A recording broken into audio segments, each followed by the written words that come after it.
Real ମୋର ଭାଇ ଆଉ ଭଉଣୀ ଆଉ ଭାଉଜ ମାନେ ମୁଁ ଆପଣଙ୍କର ଗାୟତ୍ରୀ ଆଶା କରୁଛି ଭଲରେ ଥିବେ। ଯଦି ଏମିତି ନୂଆ ନୂଆ ଭିଡିଓ ଦେଖିବାକୁ ଚାହୁଁଛନ୍ତି ତାହେଲେ ପ୍ରଥମେ ଆମ ଗାୟତ୍ରୀ ଷ୍ଟୋରୀ ୟୁଟ୍ୟୁବ ଚ୍ୟାନେଲକୁ ସବସ୍କ୍ରାଇବ କରିଦିଅ। ଭିଡିଓଟିକୁ ଶେଷ ପର୍ଯ୍ୟନ୍ତ ଦେଖନ୍ତୁ। ମୁଁ ଗ୍ୟାରେଣ୍ଟି ଦଉଛି ଯେ ଆପଣଙ୍କୁ ଭିଡିଓଟି ନିଶ୍ଚୟ ଭଲ ଲାଗିବ। ଆପଣ ମାନେ କେଉଁ ପ୍ରକାର ଭିଡିଓ ଦେଖିବାକୁ ପସନ୍ଦ କରନ୍ତି କମେଣ୍ଟ କର। ଯୋଉଟାର କମେଣ୍ଟ ଅଧିକ ହେବ ସେଇ ବିଷୟରେ ଆଗକୁ ଭିଡିଓ ନେଇକି ଆସିବି। କୋଉ ଭିଡିଓ ଦେଖିବାକୁ ଭଲ ଲାଗେ ଏଇ ଭିଡିଓର କମେଣ୍ଟ ବକ୍ସରେ କମେଣ୍ଟ କରନ୍ତୁ। ଏବେ ଆଗକୁ ଚାଲନ୍ତୁ। ଆଶା କରୁଛି ଆପଣଙ୍କୁ ମା ପୁଅ ଏବଂ ବୋହୂଙ୍କର ଏହି ଗରମ କାହାଣୀ ପସନ୍ଦ ଆସିବ। ଏହି କାହାଣୀଟି ଅମିତର। ମୋର ବୟସ 28 ବର୍ଷ।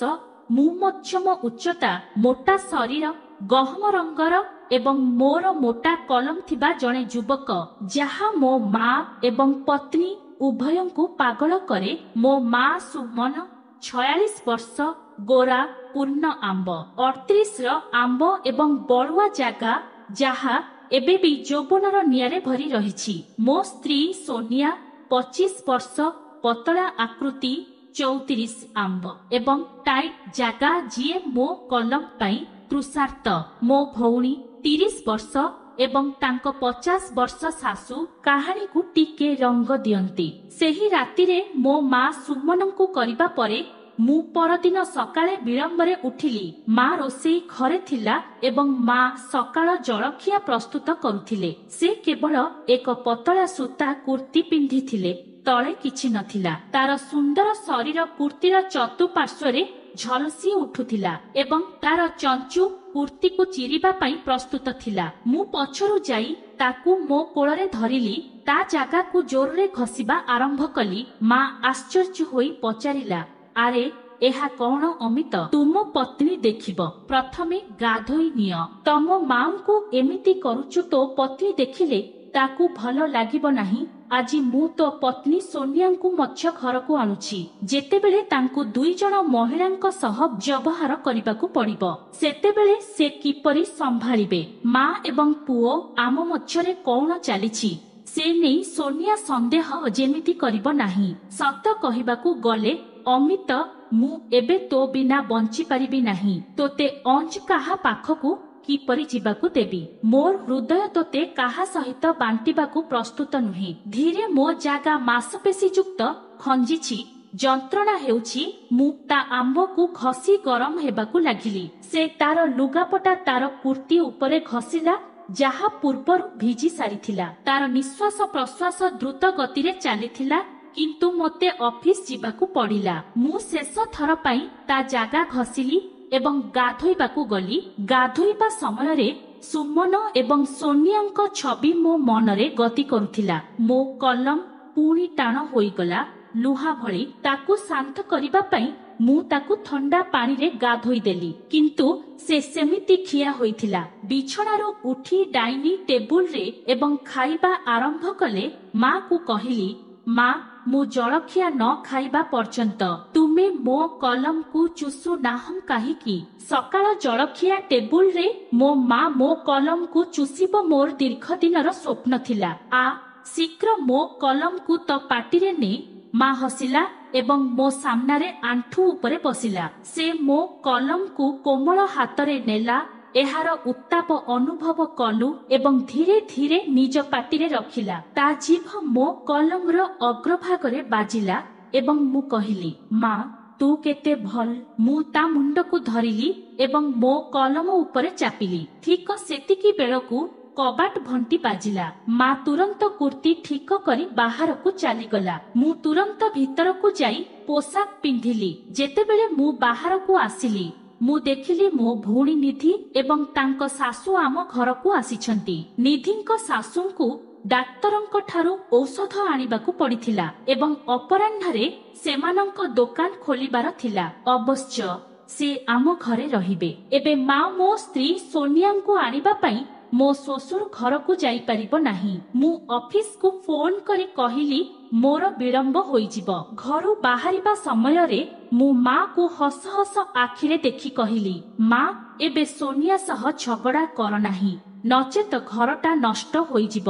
मु तुम दुहींकु करिबि सासु मो राणी। सुमन हसिला एवं कहिला चिंता कर नाही पुओ। जेतेबेले सोनिया तांको ससुर घरे पहुंचिला से मोते देखि पागल होइगला। से मोते ता कोठरी को टाणी नेइगला धरी कांदिबाकु लागिला। अमित मु तुम बिना बंची पारिबि नाही। देख गोटिए दिनरे कौन हैला मोर प्रभु, मु आजि ठारू आपणक मांक सहित झगड़ा करिबि नाही। मु शपथ करुछि मु एवं मा प्रेमरे रहिबा मा नियापणଙ୍କୁ आदौ हैरान करिबि नाही। क्षमा करंतु। मु हृदयर सहित हसिली। उभय मा एवं स्त्री मो खुशी पाई आपस बुझामणा करबाकू प्रस्तुत थिले। मो भाग्य उज्जवल थिला। सोनिया तुरंत प्रस्तुत होई मो सहित मोटर साइकेल रे घर को चली गला। घरे पहुंचिबा परे निधि एवं तांको सासू एही औषध खाई सारी थिले। मु मां को कहली जे मु ऑफिस जाउछि। मु ऑफिस रु शीघ्र बाहरी घर को फेरिली। मु जानिनी काहे कि मु पछ फाटक देई प्रवेश कली, मुखज फाटक देई नुहे। घरे थिला नीरवता। मु चुपचाप मा रूम पाखकु गली। मा एवं सोनिया सोफारे बसिथिले। मा सोनिया को निज कोଳରେ ନେଇ ତାଙ୍କ ଗାଲରେ ଚୁମ୍ବନ ଦେଇ କହିଲା, सोनिया ମୋ ଝିଅ, ମୁଁ ଆଉ ତୋ ସହିତ ଲଢ଼ିବି ନାହିଁ। ତୋ ସ୍ମୃତିରେ ଅମିତର ଅବସ୍ଥା ଖରାପ ଥିଲା। ମୁଁ ସେହି ସ୍ଥିତି ଦେଖି ପାରୁନାହିଁ। ବର୍ତ୍ତମାନ ମୁଁ ତତେ ପ୍ରେମରେ ରଖିବି। मोर प्रिय बहु। सोनिया माँ को आलिंगन कला एवं ताकू चुंबन दे कहिला, मु मध्य प्रतिज्ञा करूछि जे एपरि किछि कहिबि नाही जहा आपणंकु किंबा अमितंकु आघात देब। एबे आमे दुहे अमितंकु बहुत भल पाइबा। अमित आम दुहींकु भल पाई तेबे आमे काहिकी लढिबा। हे प्रियतमा, मु तुमकु भल पाई। सासू एवं बहु परस्पर को आलिंगन करी रहिथिले। मते भारी मजा लागिला। प्रथमे मु कोठरी भीतर को जीवाकू जाउथिली, किंतु तापरे मु भाबिली काहेकि गुप्त भाबरे सेमानंकर गतिविधि उपरे नजर रखिबि नाही। सोनिया मा गाल रे हाथ हलाउथिले एवं मा तांको बहुंक देहकू आलिंगन करिबाकू लागिले। मा स्नेहरे कहिला, सोनिया तू एते सुंदर, तेबे अमित तुम बिना डिप्रेशन रे थिला। तो शरीर केते सुंदर। अमित तो उपरे कौन पाई मरिब नाही। सोनिया कहिला, सतरे आपण भाबुछंती कि मु सुंदर, आउ आपण भी काहा ठारू कम नुहंती एवं आपणक शरीर बहुत लभनीय अटे। बोध हुई सेथि पाई अमित तुमको एते भल पाए। बेले बेले मु भाबुछि जे अमित तुमको करबाकू चाहू नाही कि माँ तुमे प्रेम पाई तैयारी होइछ। जदि मु जने पुरुष होइथा नती मु तुमको करिथांती, आपणक यौवनर रस पी थांती। जने महिला हेबा सत्वे मु आपणक प्रति एते आकर्षित जे मु निजको नियंत्रण करि परिबि नाही। माँ सत कहिबाकू गले तुमे मते बहुत भल देखा जाउछ। मु तुम शरीर को भल पाइबाकू चाहे। मु एहाकू चुंबन करिबाकू चाहे। मु तुमको चुंबन देई परिबि कि? एहा कही सोनिया मार उठरे ओठ रखी चुंबन देई खेलिबारे लागिला। मु आश्चर्य हेली जेतेबेले मा मध्य उत्तररे तांकू चुंबन देबा आरंभ कला। सुमन सोनियाଙ୍କ आंबरे हाथ हलाइबा आरंभ कला एवं तांकू चुंबन करी कहिला, सोनिया मो झियो, तू मो पई जहा चाहिब ताहा करि परिबो। मु भी तते बहुत भल पाए। तो आंब गुड़िक केते सुंदर। देख मो हाथ केमिति ठरुछि। तर नख गुड़िक पत्थर भली कठिन। तुमर शरीर मते विव्रत करुछि। सोनिया मते भल पाओ। मु तो भल पाइबा पई उत्कंठित। मु केबे भाबी नथिली जे जने महिलांक शरीर मो उपरे एते प्रभाव पकाई पारे। मु जानी नथिली जे मु एक एमिति अनुभव करि परिबी। तो स्पर्श मो शरीर रे निया लगाई देइछि। मो पेट भीतर को पानी पसिबाकू लागिला। सोनिया मते भल पाओ, मु मरि जिबी। मते उल्लग्न कर। मोर निश्वास बंद होई जाए। मोर उत्तेजना बढ़ी थाए। मु मो बोहू को खाली देहरे देखिबाकू चाहे। मो पुओ अमित जहाकू देखिबाकू भल पाए, मु से सबु देखिबाकू चाहे। मु तुम जागा देखिबाकू चाहे जेउथिरे मो पुओ तार कलम को पूरे तोते स्वर्ग देखाए। मु तो जागार रस पीबाकू चाहुछि। हे सोनिया ମୋ ଜାଗାରୁ ଗଙ୍ଗା ପ୍ରବାହିତ ହେଉଛି, ମୋ ଉପରେ ଦୟା କର, ମତେ ଭଲ ପାଅ। ଏହା ଦେଖି ମୁଁ ଆଶ୍ଚର୍ଯ୍ୟ ହୋଇଯାଇଥିଲି। ମୋ ମା ମୋ ପତ୍ନୀଙ୍କ ଏଭଳି ସିନ୍ ଦେଖି ମୁଁ ନିଜ ମନରେ ଭାବିଲି, କାହିଁକି ଏହି ଦୁଇ ସୁନ୍ଦରୀ ମହିଳା କଣ କରୁଛନ୍ତି ତାହା ଗୁପ୍ତ ଭାବରେ ଦେଖିବି ନାହିଁ। ଯଦି ଏହି ଦୁଇ ପ୍ରେମ କରନ୍ତି ତେବେ କେହି ମତେ ସେମାନଙ୍କୁ କରିବାକୁ ଅଟକାଇ ପାରିବେ ନାହିଁ। ପତ୍ନୀ ଏବଂ ମା ଉଭୟ ମୋର ସାଥୀ ହେବେ ଏବଂ କାହାର କୌଣସି ଆପତ୍ତି ରହିବ ନାହିଁ। ଆମେ ତିନି ଜଣ ଗୋଟିଏ ଶରୀର, ଗୋଟିଏ ଜୀବନ ହେବୁ। ସୋନିଆ ସୁମନଙ୍କ ପୋଷାକ ବାହାର କରିବା ଆରମ୍ଭ କଲେ। ଶାଢ଼ୀ ତଳେ ମା ଏକ କଳା ସାୟା ପିନ୍ଧିଥିଲେ। ଦିବାଲୋକରେ ତାର ଶରୀର ଝଲସି ଉଠୁଥିଲା। ତାର ମାସର ଜାଗା ଏତେ ଲୋଭନୀୟ ଲାଗୁଥିଲା ଯେ ସୋନିଆ ତାକୁ ହାତ ହଲାଇବା ଆରମ୍ଭ କରିଦେଲା। ମା ମଧ୍ୟ ସୋନିଆଙ୍କ ପୋଷାକ ବାହାର କରିବା ଆରମ୍ଭ କଲେ। ମା ହାତରେ ସୋନିଆଙ୍କ ଢାଞ୍ଚା ହୋଇଥିବା ଶରୀର ଉତ୍ତେଜନାରେ ଥରି ଉଠିଲା। ରୁମ୍ ଭିତରେ ଥିଲା ନୀରବତାର ବାତାବରଣ। ମା ସୋନିଆଙ୍କ ଧଳା ସାୟାରେ ହାତ ରଖି ତାଙ୍କ ପେଟରେ ହାତ ହଲାଇଲେ। ସୋନିଆ ମୁଣ୍ଡ ହଲାଇଲେ। ମା ତାଙ୍କ ବୋହୂଙ୍କ ଜାଗାରେ ହାତ ରଖିଲେ, ଯାହାଦ୍ୱାରା ସୋନିଆ ନିଜକୁ ନିୟନ୍ତ୍ରଣ କରିପାରିଲେ ନାହିଁ। ତୁମ ସ୍ପର୍ଶରେ କି ଯାଦୁ ଅଛି? ମୋ ପେଟ ଫାଟିବାକୁ ଲାଗିଲା। ମା, ଯଦି ଆପଣଙ୍କ ହାତର ଅବସ୍ଥା ଏମିତି ହୁଏ ତେବେ ଆମେ ଦୁହେଁ ସମ୍ପୂର୍ଣ୍ଣ ଖାଲି ଦେହ ହେଲେ କଣ ହେବ? ଯେତେବେଳେ ମୋ ଉଠ ଆପଣଙ୍କ ଶରୀରକୁ ଚୁମ୍ବନ କରି ଖେଳିବ, ଯେତେବେଳେ ମୁଁ ଆପଣଙ୍କ ଗୋଡ଼ ମଧ୍ୟରେ ଖେଳିବି, ମୁଁ ଆପଣଙ୍କ ଆମ୍ବକୁ ଚୁଷିବି ଯେପରି ଅମିତ କେବେ ଚୁଷନ୍ତି। ହେ ମା, ମୁଁ ଆପଣଙ୍କ ଜାଗାରେ ଅମିତଙ୍କ କଲମ ଦେଖିବାକୁ ଚାହୁଁଛି। ମୁଁ କେବେ କୌଣସି ମାଙ୍କୁ ପୁଅ ସହ ହୋଇଥିବାର ଦେଖି ନାହିଁ। ମତେ ସୁଯୋଗ ଦେବେ କି? ତୁମେ ମୋ ସ୍ୱାମୀଙ୍କ କଲମ ସହ ଖେଳିବ କି?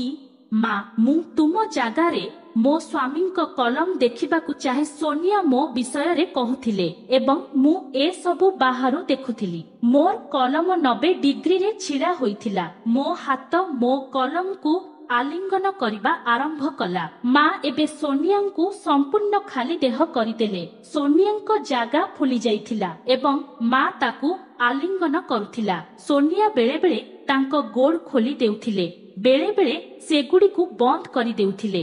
ସୋନିଆ ମଧ୍ୟ ମାର ସବୁ ବାହାର କରି ନିଜର ସାୟା ତଳକୁ ଟାଣି ଆଣିଲେ। ମୋ ମା ଏବଂ ପତ୍ନୀ ସମ୍ପୂର୍ଣ୍ଣ ଖାଲି ଦେହରେ ଥିଲେ, ପରସ୍ପରକୁ ଆଲିଙ୍ଗନ କରୁଥିଲେ ଏବଂ ପରସ୍ପରର ଜାଗା ଉପରେ ଜାଗାକୁ ଖସିଥିଲେ। ମୋ ମାଙ୍କୁ ଦେଖି କେତେ ଖୁସି ଲାଗୁଛି। ଆପଣଙ୍କ ଜାଗା କେତେ ଗରମ। ତୁମର ଜାଗା ମୋ ଜାଗା ନିଆଁରେ ଜଳୁଛି। ଅମିତଙ୍କ ମା କେତେ ସୁନ୍ଦର। ହେ ଭଗବାନ, ମା ଠିକ ସେହିଭଳି ତୁମର ଜାଗାକୁ ମୋ ଜାଗା ଉପରେ ଘଷନ୍ତୁ ଏବଂ ମୋର ପାଣି ବାହାର କରନ୍ତୁ। ମୁଁ ଉତ୍ତେଜନାରେ ମରିଯାଉଛି। ମୋ ଶ୍ୱଶୁର ମୋର ଆମ୍ବ ଫୁଲି ଯାଇଛି। ମୁଁ ମନୋରଞ୍ଜନରେ ପରିପୂର୍ଣ୍ଣ। ମୋର ଆମ୍ବ ଖାଇ ଯାଅ। ମୋ ବୋହୂ ମୋ ଜାଗା ପାଣି ଛାଡ଼ିବାକୁ ଯାଉଛି। ମୋ ଜାଗାକୁ ଜୋରରେ ଘଷନ୍ତୁ। ମା ସୋନିଆ ଚିତ୍କାର କରୁଥିଲେ। ମା ତାଙ୍କ ବୋହୂଙ୍କ ଆମ୍ବ ଜୋରରେ ଖାଉଥିଲେ ଏବଂ ତାଙ୍କ ଜାଗାକୁ ତାଙ୍କ ଜାଗାରେ ଘଷିଥିଲେ। ଠିକ ସେହି ସମୟରେ ମା ସୋନିଆଙ୍କ ଆମ୍ବ ଛାଡ଼ିଦେଲେ ଏବଂ ତାଙ୍କ ଗୋଡ଼ ମଧ୍ୟରେ ତାଙ୍କ ପାଟି ନେଲେ। ସେ ନିଜ ଜିଭକୁ ସୋନିଆଙ୍କ ଜାଗାରେ ରଖିଦେଇଥିଲେ। ସୋନିଆ ତାଙ୍କ ଗୋଡ଼କୁ ସମ୍ପୂର୍ଣ୍ଣ ଖୋଲି ମାର ଜିଭକୁ ତାଙ୍କ ଜାଗାରେ ନେଇଗଲେ। ମା ସୋନିଆଙ୍କ ଜାଗାକୁ ଶକ୍ତ ଭାବରେ ଧରି ତାଙ୍କ ଜାଗାର ରସ ପିଇବା ଆରମ୍ଭ କଲେ। ସୋନିଆଙ୍କ ଗୋଡ଼ରେ ମଧ୍ୟ ତାର ରସ ଝରୁଥିଲା ଏବଂ ମା ଲଗାତାର ତାର ରସ ଚାଟୁଥିଲା। ତୁମ ଜିଭରେ ମୋତେ ଚୁମୁ, ମୋ ଜାଗା ଫୁଙ୍କି ଉଠୁଛି। ମୋର ପିଅ, ମୁଁ ପଡ଼ିଯାଉଛି। ମୁଁ କେବେ ବି ଏତେ ପରିମାଣର ପାଣି ଖାଇନାହିଁ। ଆପଣଙ୍କର ଜିଭ ଅଛି? ନା, ଜିଭ ଅଛି। ଖାଇ ଯାଅ ସବୁ। ସୋନିଆ ପାଗଳ ଭଳି ତା ଜାଗାକୁ ଝୁଲାଇ ଦେଉଥିଲା। ଏହା ସ୍ପଷ୍ଟ ଥିଲା ଯେ ସେ ତଳେ ପଡ଼ିଯାଇଥିଲେ। ମା ତଥାପି ତା ଜାଗାକୁ ଖାଉଥିଲା। ସୋନିଆଙ୍କ ଆଖି ବନ୍ଦ ହୋଇଗଲା। ମାର ଜାଗା ମୋ ଆଖି ସାମ୍ନାରେ ଥିଲା ଏବଂ ମୋ କଲମ ଏବେ ଅନିୟନ୍ତ୍ରିତ ଥିଲା। ମୁଁ ଗୁପ୍ତ ଭାବରେ ପଛକୁ ଗଲି ଏବଂ ମୋର କଲମକୁ ବାହାର କଲି ଏବଂ ମାର ଜାଗା ମଧ୍ୟରେ ତାଙ୍କ ଜାଗା ଫାଟୁ ମଧ୍ୟରେ ଭର୍ତ୍ତି କଲି। ମୋ କଲମ ତା ଭିଜା ଜାଗା ଭିତରକୁ ପ୍ରବେଶ କଲା। ମା ପଚାରିଲା, ଏହା କଣ? କିଏ ସେ? ଭିତରକୁ କେମିତି ଆସିଲା? ସେତେବେଳକୁ ମୋ କଲମ ତା ଜାଗା ଭିତରେ ସମ୍ପୂର୍ଣ୍ଣ ପ୍ରବେଶ କରିସାରିଥିଲା। ସୋନିଆ ମଧ୍ୟ ଆଖି ଖୋଲି ନକଲି ରାଗ ଦେଖାଇ କହିଲେ, ଅମିତ ସେ କଣ କରୁଛି? ଇଏ ତୁମର ମା? ମୁଁ ହସି ହସି କହିଲି, ତୁମେ ମୋ ମାଙ୍କୁ ଛାଡ଼ି ଦେଇଛ କି? ଏଇ ନିକଟରେ ମୋ ମାଙ୍କ ସହିତ କଣ କରିଥିଲେ ଏବଂ ଆଉ ମତେ ଗାଳି କରୁଛୁ? ଯଦି ମୁଁ ମାକୁ କରୁଛି ତେବେ କଣ ହେଲା? ମୋ ମା ଏତେ ଲୋଭନୀୟ ଯେ କେହି ବି ତାଙ୍କୁ କରିବାକୁ ଚାହିଁବେ ନା କଣ? ମୋର ପ୍ରିୟ ମା, ମୋ ପତ୍ନୀଙ୍କ ଜାଗାର ରସ କେମିତି ଥିଲା ସାଲି? ସେ କେତେ ମଜା କରୁଥିଲା। ଏବେ ମୁଁ ତୁମକୁ କରୁଛି ଏବଂ ତୁମେ ମୋ ପତ୍ନୀଙ୍କ ଜାଗା ଖାଇବ। ସୋନିଆ, ବର୍ତ୍ତମାନ ଆମେ ତିନି ଜଣ ଏକ ବୁଝାମଣାରେ ପହଞ୍ଚିଛୁ ଯେ ଆମେ ଯାହା ଚାହିଁବୁ, ଯେତେବେଳେ ଚାହିଁବୁ, ଯାହା ଚାହିଁବୁ ତାହା କରିପାରିବୁ। ଆମେ ମା, ପୁଅ ଓ ଝିଅ ନା କଣ? ମୋ ସୋନିଆ, ତୁମକୁ ଏହି କାର୍ଯ୍ୟକ୍ରମ ଭଲ ଲାଗିଲା କି ଲାଗିଲା ନାହିଁ?